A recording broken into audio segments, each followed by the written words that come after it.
victims of Robertson's bureaucratic purges. And so no internal opposition formed to oppose the transformation of the Spartacist League into what it is today. Yet a handful of ex-members, after leaving the organization, sought to make sense of what had happened to them and what was happening to the International Spartacist tendency. In 1982, a group of former Spartacists in San Francisco and Toronto came together to form the external tendency of the IST, or the ET, subject to many jokes in the early 1980s.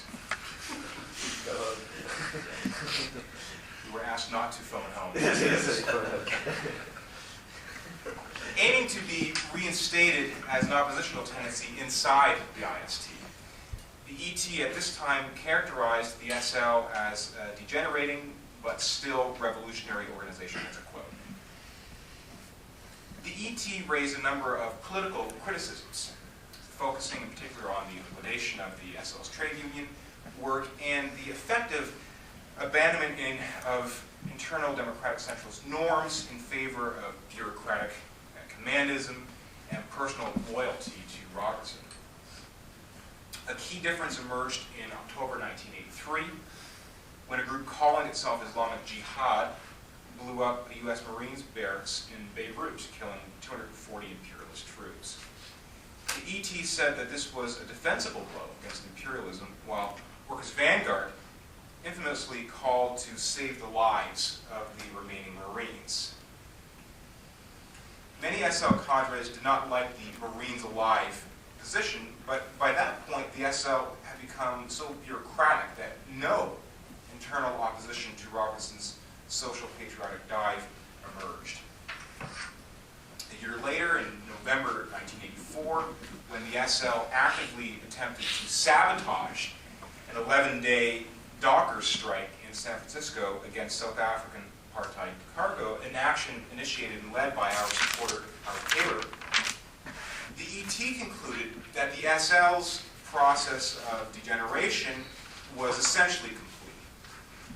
While a few comrades from the Spartacist milieu came over to us as a result of the SL's shameful wrecking, there was once again no internal opposition to Robertson, demonstrating that the group was, for all intents and purposes, dead as a revolutionary organization. Shortly afterwards, the ET renamed itself the Bolshevik tendency, ET. And in 1986, the first issue of our periodical, 1917, was published. Meanwhile, in New Zealand, Bill Logan had been active in the ultimately successful struggle to decriminalize homosexuality, gaining national prominence as a key figure in the gay rights movement. He and former IST cadre Adair Hanna eventually put together the Permanent Revolution Group, PRG, which grew substantially before and after it entered and was then bureaucratically expelled from the New Labour Party, a left split from Labour. In 1990, following intensive discussions, the PRG and BT fused and soon merged with a group led by former Spartacists in Germany called the Group for Internationale to form the International Bolshevik Tendency, or IBT. Today, the IBT has sections in the US, Canada, Germany, New Zealand, and Britain, with supporters in a few other countries. In 1986, the BT had fused with a small group in the San Francisco Bay Area on the basis of a platform called For Trotskyism, a general programmatic document we still use today and which we've translated into 8 languages now. For Trotskyism was published in conjunction with our theses on Solidarność, which firmly defended the Polish Reformed Workers' State against the CIA and Pope-sponsored Solidarność.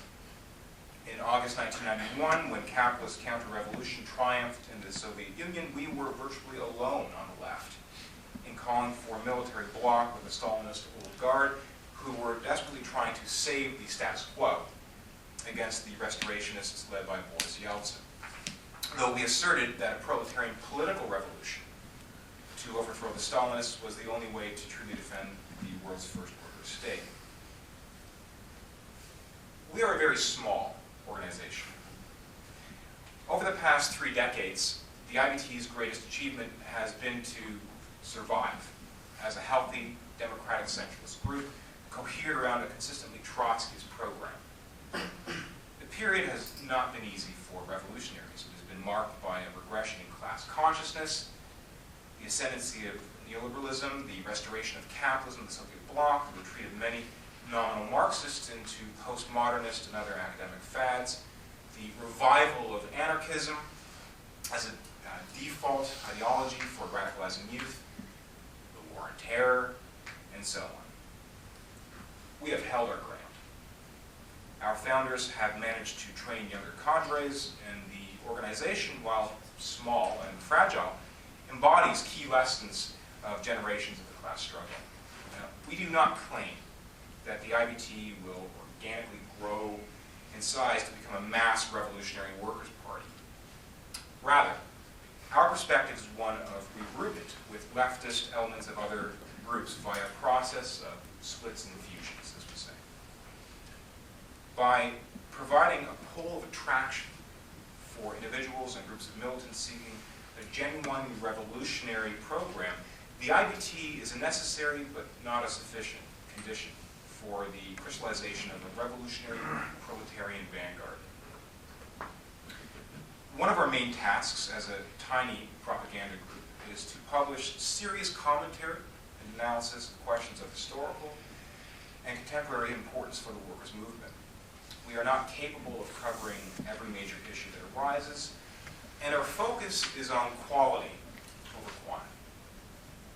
Our 2 main publications are 1917, our English language journal, and Bolshevik, our German language journal.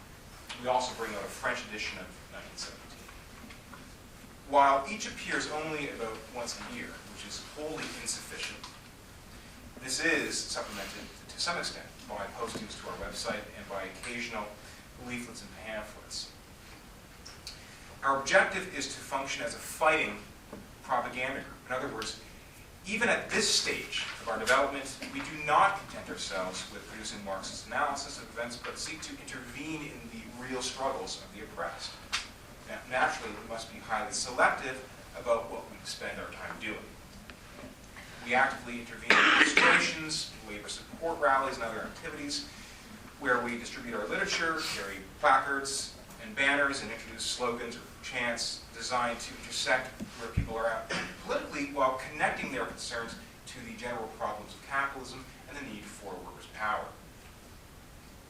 We attempt to seize whatever opportunities present themselves. I noted earlier the entry that our New Zealand comrades made in the New Labour Party. That tactical entry was modeled on the work of the Trotskyists in the 1930s with the so-called French turn. In the mid-1990s, our British comrades entered the Socialist Labour Party, a left split from Tony Blair's New Labour. In both cases, the maneuvers were relatively successful. Over the years, we have also initiated and participated in many United Front actions with other groups on a variety of issues, including the fight to free Mumia Jamal and to oppose imperialist attacks on Iraq, Afghanistan, and so on. In some cases, these United Fronts have involved organizing demonstrations of hundreds of people. In others, they have been for film showings and public meetings. We have been guided in this work by our desire to further the process of revolutionary regroupment by cooperating with opponent organizations on questions we can agree on, while also taking advantage of the chance to raise our differences and criticisms.